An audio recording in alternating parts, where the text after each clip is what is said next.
I am Pragya, and I bring to you excerpts from the current issue of Outlook. The issue looks at two cover stories.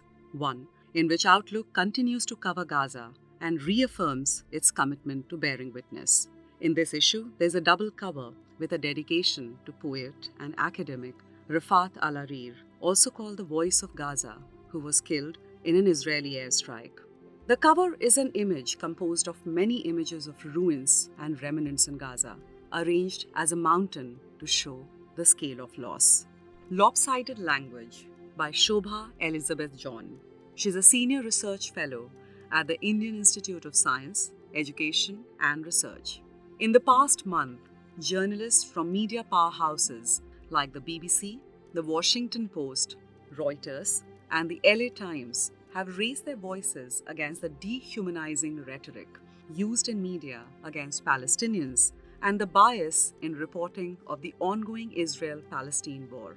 One characteristic that has defined the approach of many Western media outlets covering the war has been a complete lack of context. Most do not mention the sustained Israeli occupation of Palestinian lands, Israel's violation of multiple international laws, and the everyday violence and subjugation of Palestinian people that have been ongoing for the last 70 years. This points to a larger question of bias in media representations and its inextricable connection with the politics of language. Linguistic bias is an often ignored way in which such biases become evident. It refers to the asymmetrical use of words or phrases to describe one community in a way that reveals conscious or unconscious prejudice. For instance, across multiple media outlets, words like atrocity, brutal murder, or massacre are reserved for referring to Israeli deaths, an observation that a study of BBC articles affirmed back in 2011.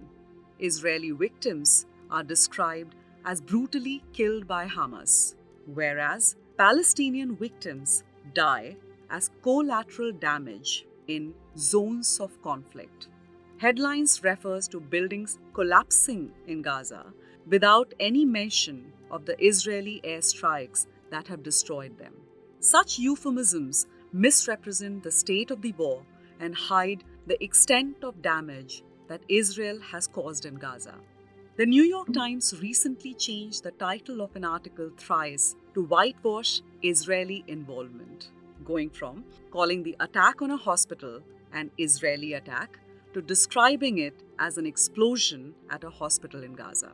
Holly Jackson published a study in 2021 highlighting how New York Times reporting during the first and second intifadas showed a clear anti-Palestinian bias through criteria such as the use of active or passive voice and that of violent language.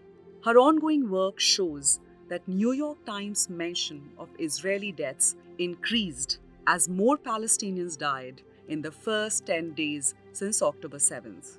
The work also reveals that the words like slaughter, used 53 times in this time period, are always in reference to Israeli deaths and never to Palestinian deaths.